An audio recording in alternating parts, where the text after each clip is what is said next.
Hi everyone, my name is Kristen Woods and I am a gifted intervention specialist at Sandy Valley Elementary. I'm excited to share some novel approaches to novel studies with you today. We're going to go ahead and open up the Google slideshow.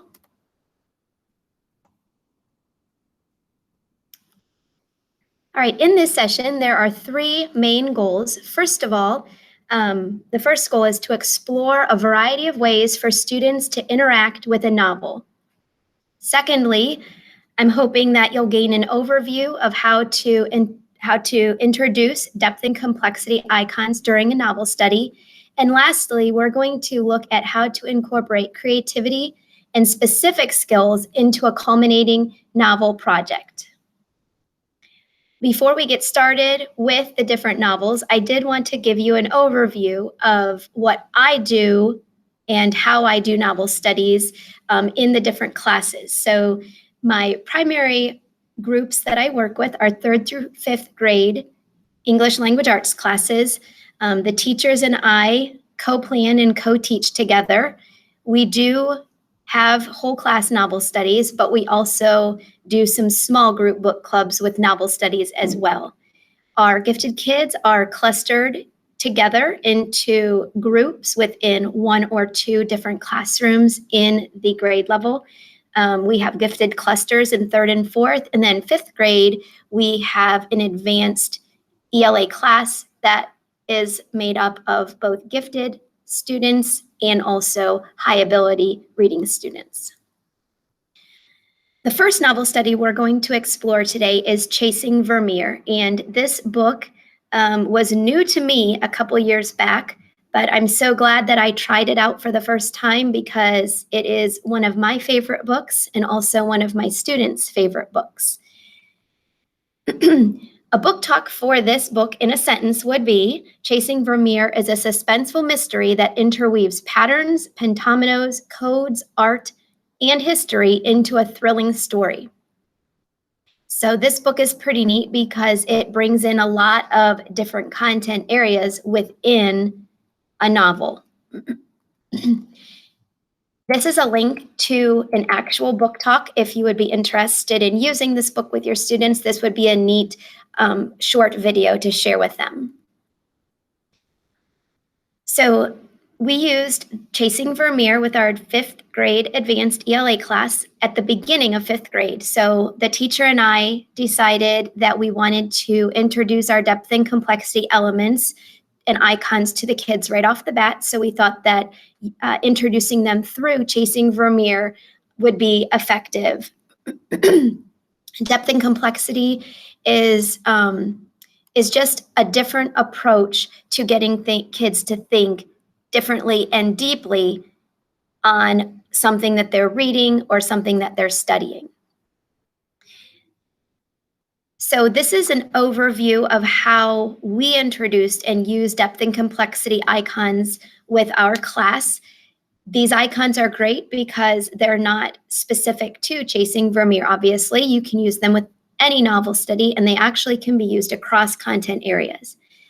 So when the 5th grade teacher and I introduced the icons to the students, we tried to connect the icon that was being introduced to a hook activity to get them roped in and interested in each of the different icons. We did this in a variety of ways.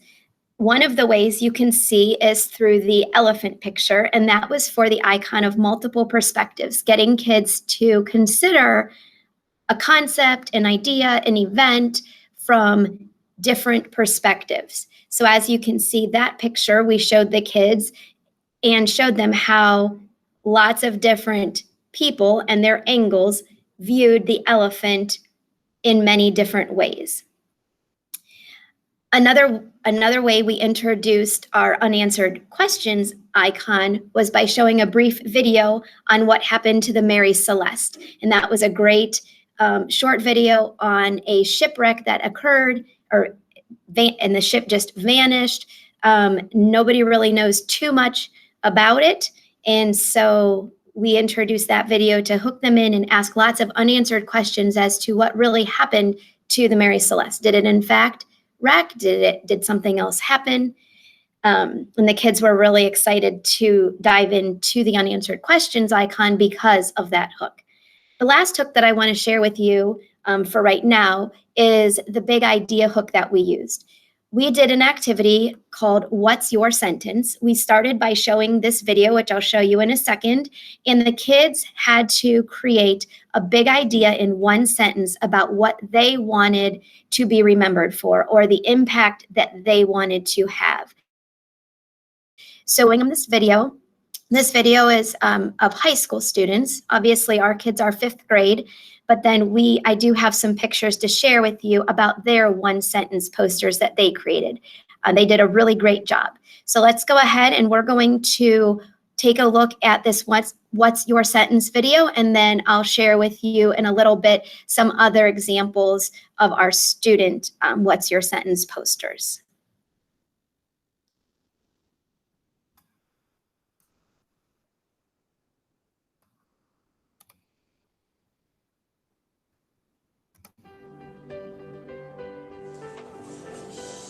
Take 1, second.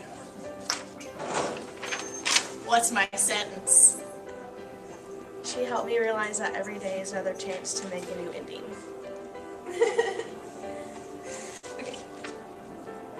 She cared, loved, inspired, overcame, and changed the world. Showed the world that the only opinion that matters is yours. Hey Mom, you changed the world one smile at a time. She told her story and people stopped judging mentally challenged.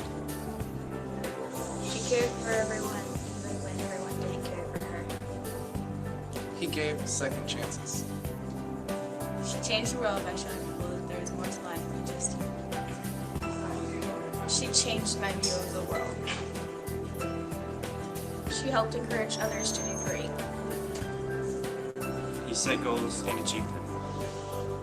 He was the first in his family to graduate from college. She spread the love of Jesus Christ. He showed Jesus in everything he did. She changed the world by caring. She made an impact on a stranger's life. She overcame. His motivation and will was greater than the world itself. He did the hokey pokey. That's what it's all about.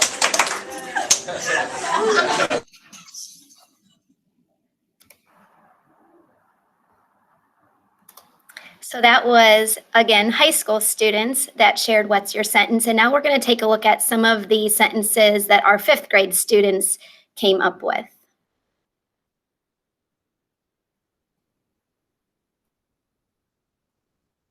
So the one on the left, he was known to try the impossible. The boy on the right actually happens to be my oldest son. I am privileged to be one of his teachers this year. His one sentence was, he was helpful, he was kind, and he was faithful.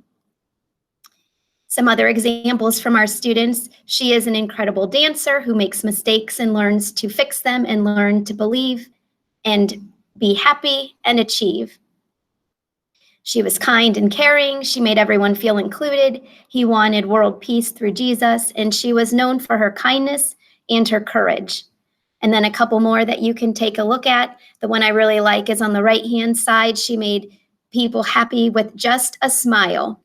And then on the left-hand side, she was known to be happy, loving of animals, caring, and a good friend. All of these things, but the best is she walked with Christ.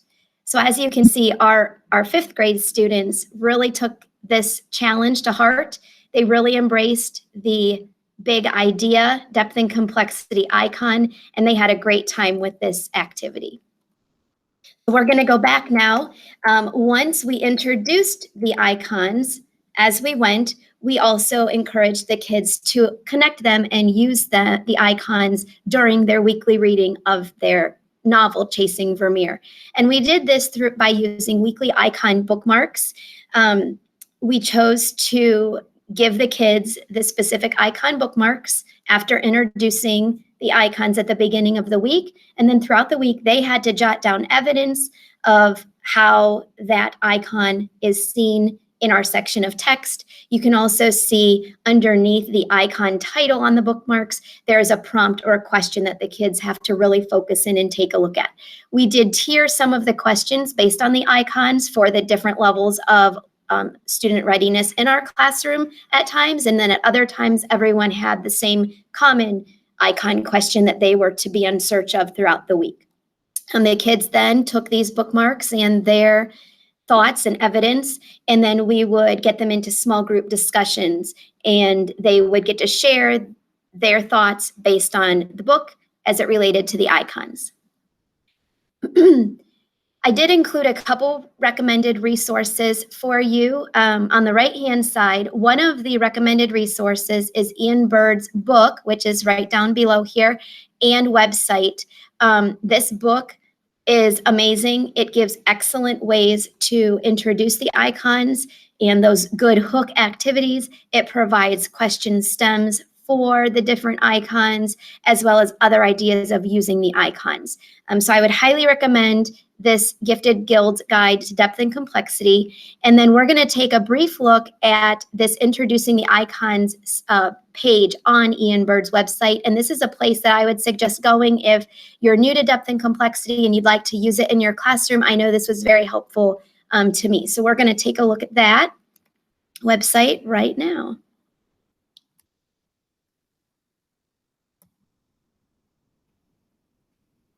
Let me pull it up here. All right, so this is a big long page. We're not going to go through everything, but I am going to scroll down. You can see there's the table of contents for the page, and we're going to scroll down here to the basics. I liked this section as I was getting introduced to depth and complexity elements myself. This gave me a good overview on what each of the icons was all about. So this was a big help. And then each of the icons then is linked, and you can click on it and connect to an extension page that would give you more information. But the one thing that I really liked is their tips on how to introduce the icons. We weren't quite sure how to best introduce the icons. You could introduce a few per year if you have the same group of kids year after year. We opted to do the second option here, which is introduce them together. Some of the icons go naturally together, and so we would introduce a couple a week and then have the kids apply the icons to their reading. So this was the option we chose. Again, you can read over that and see how they would recommend introducing them. The other suggestion they have, which we are hopefully going to get to after introducing the icons, maybe next year this will be our goal, is to then combine the icons and help the kids and encourage them to think of the icons in the same way about a concept. For example, how do different details in the story come together to form a pattern, or how do ethical problems lead to the development of new rules?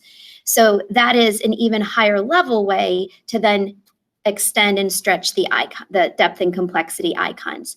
So as you can see, again, there's more to this site. I encourage you on your time to check out this site, as it was a very helpful site, and even beyond depth and complexity, there's just a wealth of information that can be found on birdseed.com. All right, so we're going to get back to our slideshow and take a look at a depth and complexity project. We integrated depth and complexity into a culminating Chasing Vermeer project. All right, so what we did is because there's so much art and history involved in this book, we decided to design a project that we titled Uncovering the Centuries-Old Mystery, because there's a lot of mystery behind the artist Johannes Vermeer. So our big question to the kids was, suppose you could jump back in time and discover the mystery behind the now infamous painter Johannes Vermeer. What would you discover? And then we asked them, would there be truth to the speculations surrounding his life and his paintings? So they were, through this project, encouraged to uncover and kind of draw some of their own conclusions and their own answers. And so they got to really dive in to his life. This project we designed in a kind of like a menu form. So we did three different project palette, or we did a project palette, and we had three different palettes that made up this project. But before we get into the project, we will explore this website a bit. This project was really inspired by this website, and this website, artsandculture.google.com, is excellent. You can actually use it for lots of different artists or in lots of different ways. For this project, obviously, we used it for specifically Vermeer. What the kids had to do, though, is everyone in palette 1 did art exploration and investigation. And so they had to explore A Lady Writing, which was one of the main paintings in Chasing Vermeer. And they got to showcase their big idea and their details, two of our depth and complexity icons, by either an important poem or a summary frame. And I have linked the important poem there. We'll link to a YouTube video that reads an actual story, the important poem, and gives a good setup for the kids if they chose to write an important poem based off of A Lady Writing in Chasing Vermeer. The second option they had was to write or to complete a summary frame, again, dealing with our big idea and details, but in a graphic organizer, where they had to identify some similarities. And I'm sorry, not the summary poem, or the summary frame is above. My fault. I was looking at the double bubble. The summary frame is a graphic organizer where they would put the big idea of A Lady Writing in the middle, and then they would have 4 details about the painting along the sides. And then finally, everyone had to complete a crime investigation of the stolen Vermeers. Several of Vermeer's paintings were stolen, some of which were stolen multiple times. And so they had to compare and contrast using key ideas and details 2 of the stolen Vermeers. Again, this information was accessible through the website, which we'll visit here in a minute, but I wanted to give you an overview of the project first. Palette 2 then is expert examinations, and that's where we got the kids into small groups, and then they jigsawed amongst themselves. So some of them focused on really looking into Vermeer's life, and we called that Vermeer Rediscovered, and they really looked into his biography and information about his life. The second project that some of the kids did was called Hidden in Plain Sight, and that's where they really explored the hidden subjects, hidden objects, and the symbolism that Vermeer used in his artwork. And then the third jigsaw option was the artist studio, and that's where these students discovered the artistic technique that Vermeer used in his paintings, and then also the creative influences that Vermeer had in his life that helped shape his unique style.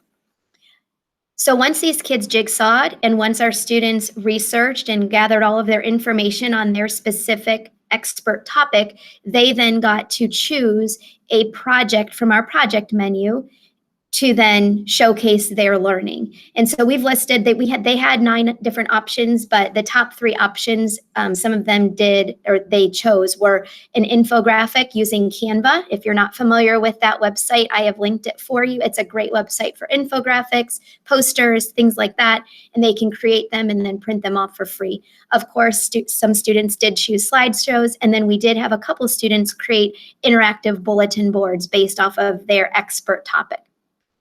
And then our final palette, I think, was my favorite, and that was the artist's masterpiece.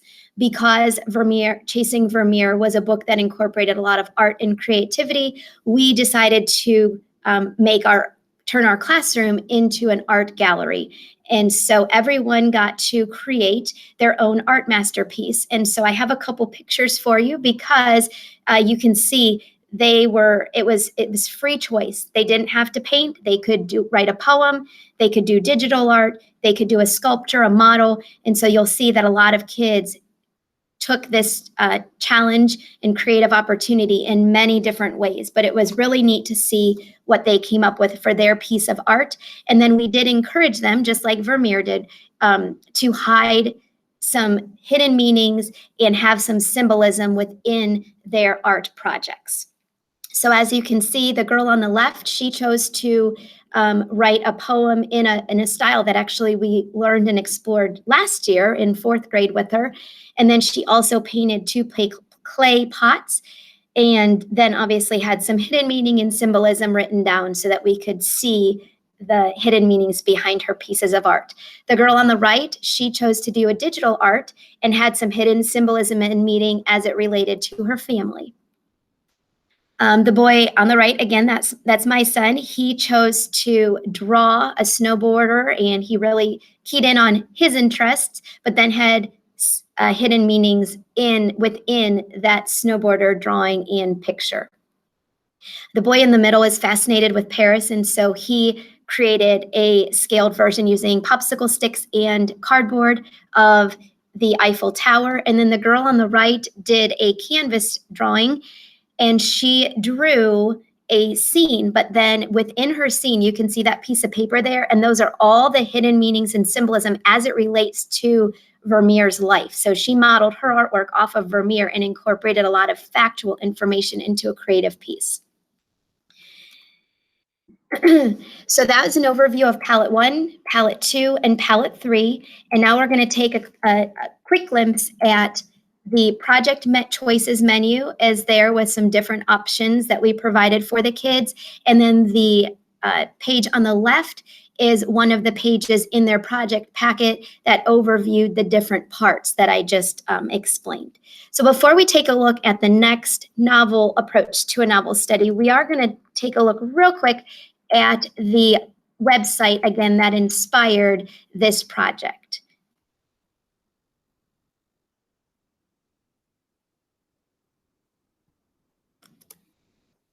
All right, so this is the website, and at first glance, it can seem overwhelming, but I love how it really is laid out.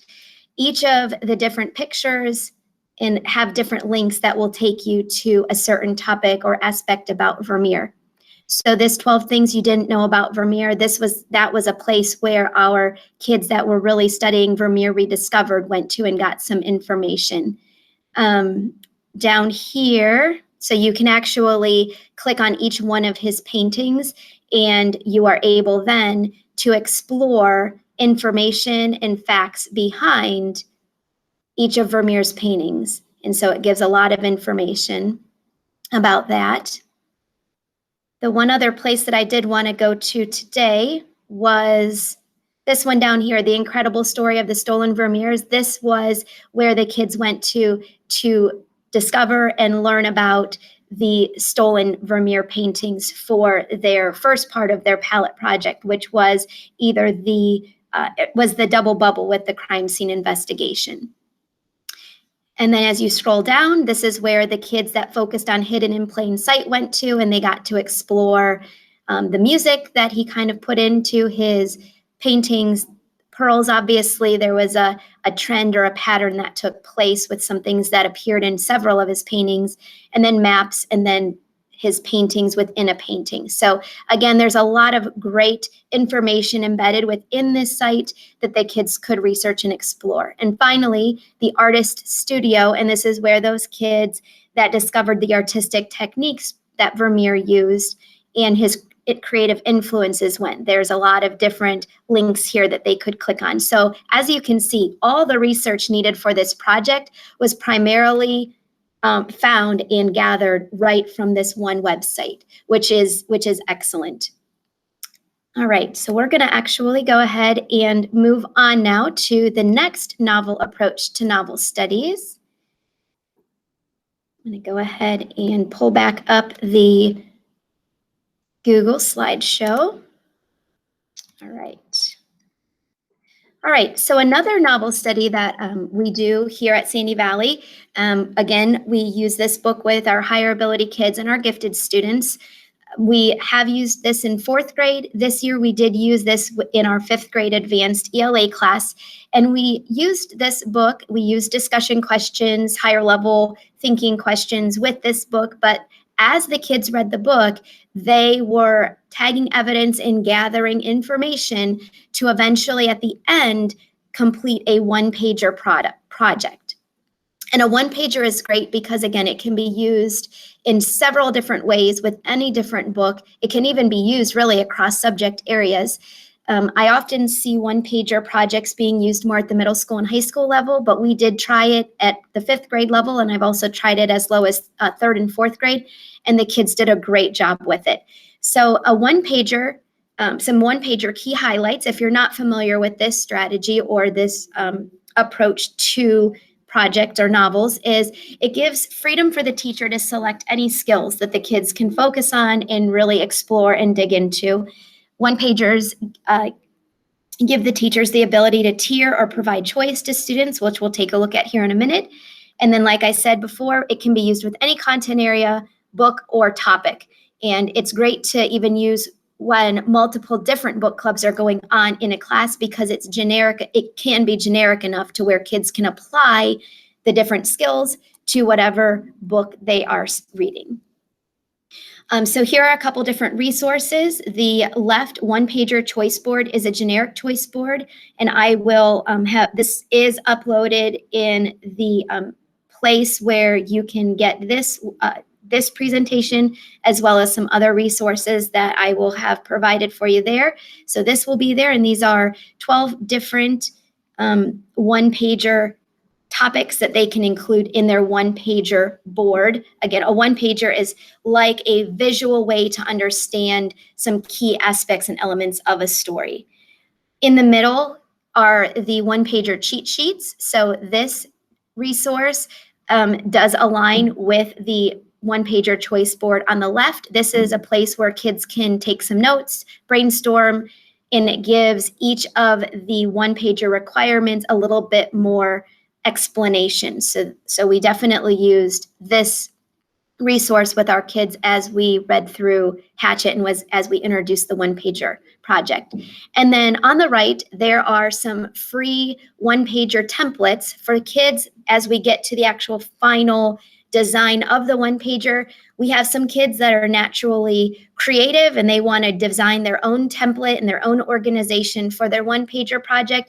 And then, of course, we have students that feel more comfortable if they have a template to work from. So there are some linked templates and examples of one-pager projects if you are interested in this activity for your novel studies. And one note is the examples are good. We did share these examples with our students before they actually started creating their one-pager project. So we could overview and go through with them kind of some good things about the examples and maybe some things that we want to steer clear of as they're creating and designing their project. So again, giving them some visual examples so they can kind of picture what maybe theirs might start looking like. So for Hatchet, the teacher and I did decide to make it a little bit more Hatchet specific by really picking ones that we thought would be appropriate for the book. And also we chunked it out to where they did not have to do all 12 elements of the one-pager project. You can notice up top, we did the necessary 6. So these 6 needed to be included in their project. And as time went on, we actually limited that to the necessary 4. So they picked 4 out of there that needed to be included. And then down below, they got to have free choice of 2 of the parts that they wanted to include in their project. So again, these 12 do reflect the 12 that are on the generic choice board on the other slide. However, we kind of laid this out specific to our novel study and then organized it and broke it down for our kids a little bit more. So here are some examples of the Hatchet one-pagers that, again, our 5th grade students did. As you can see, there's a lot of different ways that they expressed their learning and understanding of the story. So the example on the left, the top left has what's called blackout poetry. So for one of this student's creative choices, she chose to do a blackout poem. So what she did is she took one of the pages in the book, we photocopied it, and then she had to create a poem based off of the words on that page. So she blacked out a lot, left some, obviously, as you can see there, and as you read it left to right, top to bottom, it forms a poem related to the book. She also chose this, one of the options was get wordy, and that's where she had to identify 3 key words that were standout words from the novel that really had some meaning to it, and then she elaborated on it. She also created some symbols, as you can see. She identified some figurative language. So that was a creative way that she put together her one-pager. The one on the right, This student, he took a look at some of Brian's mistakes and how he was and how Brian was as a character in the book. He chose the get artistic and drew some symbols or pictures that represented the story. He got detailed as you can see in the top right, represented the setting of the story and then how it influenced the plot. So definitely creativity and artistic elements were tied in with this project, but also we required students to include a lot of good text evidence, quotes, etc., so we could understand that they had a good grasp on the novel at a deeper level. And then here are a couple more one-pager examples. So again, we brought in get detailed with the setting, the keywords. This student on the left really dug into the theme and the get deep with this one-pager project by identifying the good lessons that Hatchet taught. And then the student on the right, you can see, has a lot of character change in the top middle, how Brian was at the beginning of the story, and then how he changed, and then what influenced that change. As you can see, this student also did the blackout poetry for his get imaginative section. And then on the bottom right, he also chose the figurative language and identified some figurative language in the book. So as you can see, one-pagers definitely highlight lots of different skill areas, from details to main ideas to theme to character change, to specific words and the impact they have on the story. But then the one-pager project also allows for a good amount of creativity and artistic expression for our students. One-pagers can be done also digitally. For this project, we encourage the students to do it by hand, and they did an excellent job with it, just because we wanted some creativity that didn't include a computer, a slideshow, an infographic, etc. So they all did a great job rising to the challenge of writing their one-pager and designing their poster by hand. All right, and so the next, and I believe this is the final novel approach to a novel study, is discussion jots. And discussion jots are a nice way to, again, incorporate skills that you want the kids to grasp and get practice with, but in a discussion format sort of way. If you're familiar with literature circles, I kind of have pared down literature circles at times and found that discussion jots is a way to still have a literature circle feel, but not as, I guess you could say, time consuming in preparing the role and then a big discussion on another day. So discussion jots takes the idea of literature circles and then pares it down into a more, I guess, manageable amount of time, because as I'm sure you know, time is always of the essence and we never have enough time. So this is one way that we found to make small group discussion work, but also in a literature circle type of feel. So this discussion jot strategy was used this year. I did it with Number the Stars. We have used it with other novels as well, but I did pick Number the Stars to highlight. I did this with our fourth grade students. And so Number the Stars being a historical fiction book, the discussion jot sections were specifically related to the book Number the Stars. With discussion jots, some highlights of this strategy this is a great student-led discussion and note-taking tool. Teachers can easily connect skills to the novel, just like in the one-pager. This discussion jot is open-ended. You can connect any skill to the novel that you'd like to highlight. There are discussion jot options. You can have the kids complete all 4 boxes, or you could have jigsawed out kind of like a literature circle format, and each student in the small group is responsible for becoming an expert on one of the skill boxes each week.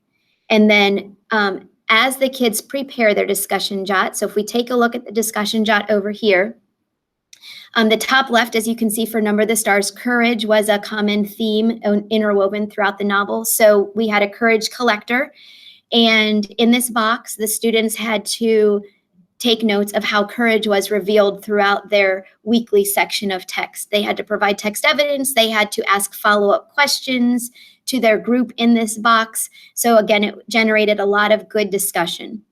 The top right box, I had the kids focus on character and how character traits are revealed, and then how do the character's traits connect to his or her motives for what they did in the story. Again, they're citing evidence, they're identifying character traits, they're asking questions, they're posing questions as it relates to characters for their group to then discuss when they get together at the end of the week. The bottom left, a lot of ethical issues come up in Number of the Stars, being that it was taking place, this story takes place during World War II and during the Holocaust. So there were a lot of ethical dilemmas and ethical situations that came up through the book. So we had an ethics evaluator. And so this person was focusing on identifying issues that were presented in the chunk of chapters that were right or wrong, fair and unfair, and that really raised some ethical issues. Again, they took notes, they jotted evidence, and then they wrote down some follow-up questions as it related to ethical issues. And then finally, the fourth discussion jot box was our conflict considerer. And so this person was responsible for jotting down conflicts that took place either externally or internally within the character. So we got to learn about internal and external conflicts. So again, that's an overview of a discussion jot. And then during reading, the kids, like I said, would jot down notes in their box, they would tag evidence, and then they would write questions that relate to the prompts. And then after reading, towards the end of the week, I got the small groups together. They met with their book club to discuss the reading, and they used their discussion jots as a guide. So as you can see, this is similar to literature circles. It's just a bit more manageable if time is maybe a concern or you don't have as much time to devote to literature circles. This would be a great alternative. And this also holds the kids accountable for understanding what they read, jotting down evidence to support what they want to say. And as you can see too, kind of comes full circle from our Chasing Vermeer book, some of the depth and complexity icons are revealed in this discussion jot. For example, ethics is one of our depth and complexity icons, so we interwove it again in one of the discussion jot posts. Character analyzer really keys into those details, and then courage collector and conflict considerer looks at, again, big ideas, details, but also the conflict considerer maybe even change over time, or maybe looking at a conflict from multiple perspectives. We encourage the kids to do that as well. So even though in Number of the Stars, the depth and complexity icons weren't the focus for our fourth grade book club at that point of the year, I still encouraged them to go back to those icons and interweave them through to the discussion jots. So with that said, those were three different novel approaches to novel studies.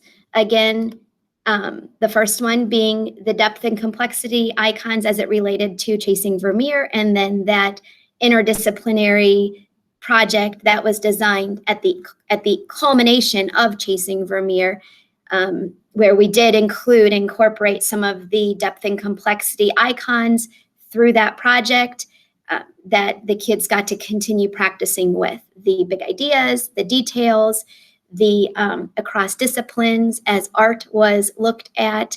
Also, we pulled in the perspectives, the trends, the patterns, all that was interwoven within that project.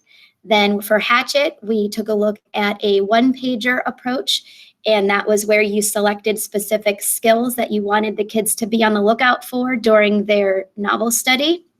They tagged different evidence that would fit the different one-pager requirements. And then at the end, after they have all their evidence gathered and tagged, they then put that into an artistic representation, a visual way in the one-pager project with that poster. And they got to organize it, add some color, make words stand out, and also still reflect skills and learning along the way as it related to the content areas and the content standards that we were looking to teach and learn throughout that novel study. And then the last novel approach that we took a look at was the discussion jots. Again, that is a way for kids to focus on looking for specific skills or specific prompts or ideas during their reading. They gather their evidence, they write down questions as it relates to their specific discussion jot topic. And then at the end of the week or at the end of the reading chunk of chapters, the kids would get together and they would have that discussion with their small group, take turns, and work through each of their discussion jots that they had. So I hope you enjoyed those 3 novel approaches to novel studies. I do have in my slideshow, I'll put that up one more time. If you do have any questions or clarifications, you are more than welcome to email me. My school email address is k.woods@svlocal.org.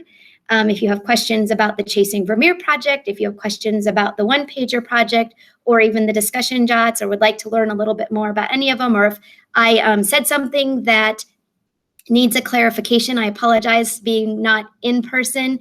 I can't take live questions or live clarifications, and being the first time that I have recorded a session like this, I'm sure that I left something out or said something that may have been a bit confusing or left you wondering. So please don't hesitate to reach out if you have any questions or if you would like clarification on something. But otherwise, I thank you for joining me. I thank you for taking a look at our novel approaches to novel studies session. And I hope you got something out of it that you can take and use and develop in your class next year. All right. Have a good day. Thank you.